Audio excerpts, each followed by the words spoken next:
Они вносили свои имена в список тех, кто идет на верную смерть. Ставили подписи, соглашаясь с условиями и подтверждая, что знают о том, что шансов на их выживание не более одного. Они понимали, но верили, что вернутся невредимыми, потому что символически попрощались с жизнью еще когда приняли решение защищать Абхазию. Пришли к нам за день раньше и сказали, нам количество какое-то назвали и сказали, вот эти люди, которые туда пойдут, это те, которые могут не вернуться. Ну, 99%. Это специалисты, профессора своего дела, так будем называть. Это люди, которые были, которые к нам пришли и сказали. Мы начали искать, мы нашли людей. Но у нас такая цепочка пошла, кто-то там, такое количество тоже не должны были быть там. Из 97 человек 35 погибли, 12 смогли выйти с поля боя на своих ногах, но не более 5 человек не получили ни одного ранения. По словам Аслана Дгебе, в июльской операции участвовало больше человек, чем записалось в список. Ну, мы же все родственники, все друзья и все остальное. То количество, которые пошли, они в самом деле те люди, которые сказали,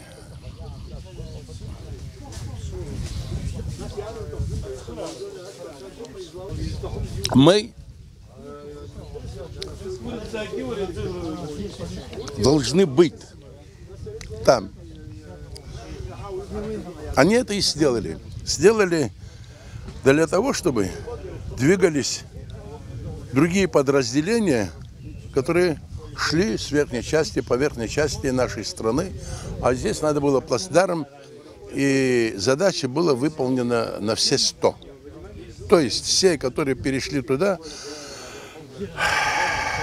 35 человек погибло. На второй день вечером сделали дымовой завес, когда выводили, 12 человек только своими ногами пришли.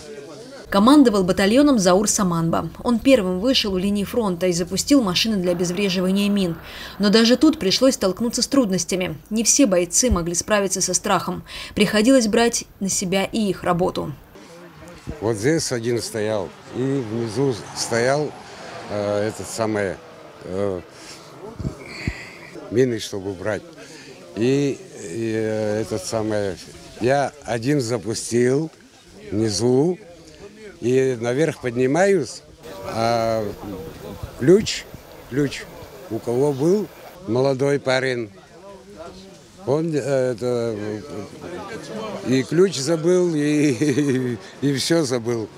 Побежали мы вдвоем, побежали, тот ключ нашли,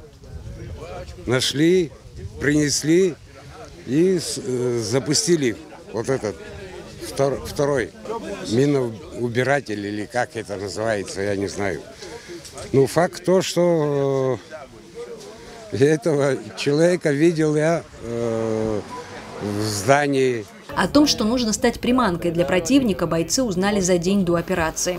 Чтобы убедить солдат в необходимости действовать именно таким образом, командование использовало самые жесткие доводы. Сегодня, спустя 30 лет, участники операции говорят о них без стеснения. Что он говорил? Вообще можно рассказать.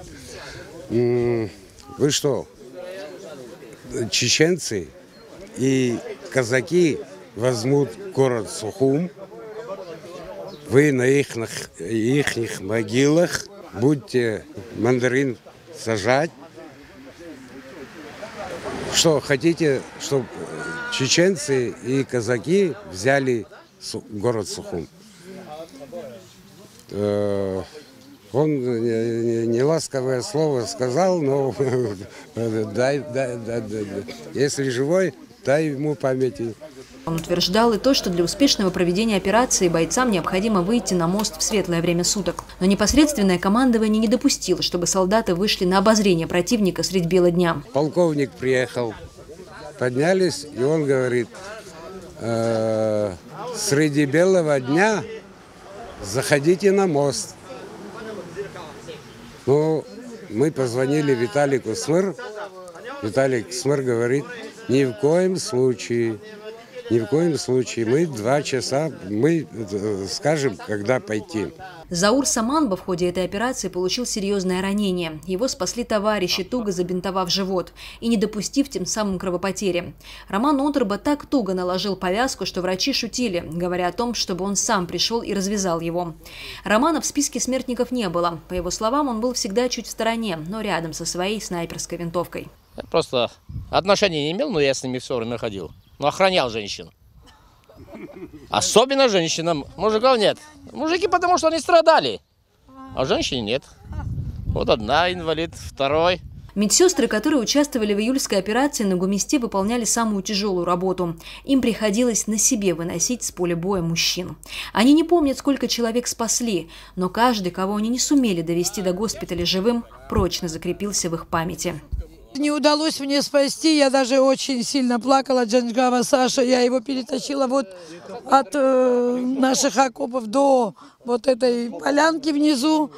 Я его уже, он пить, горло был раненый. Я его, думаю, я так смотрю, думала ненадежный, но все равно, хоть с лужи напоила его, до санатория довезла, но там он умер.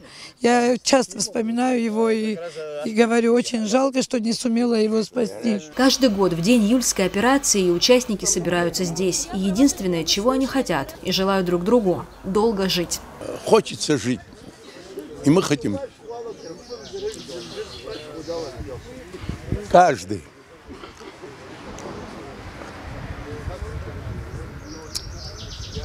Друг, товарищ, боец, который войну прошел, чтобы он очень долго жил. Участники июльской операции мечтали разбить парк в районе тех мест, где потеряли своих товарищей. И чтобы каждая семья, где есть погибший солдат, посадила дерево и ухаживала за ним. Но еще много лет назад выяснилось, что незанятого участка земли тут нет. А Гумиста продолжает властно их звать. И собираются они под этим платаном. И плачут и смеются, поддерживая друг друга, как 30 лет назад. Марьяна Котова, Сосрыква Гухава, Абаза ТВ.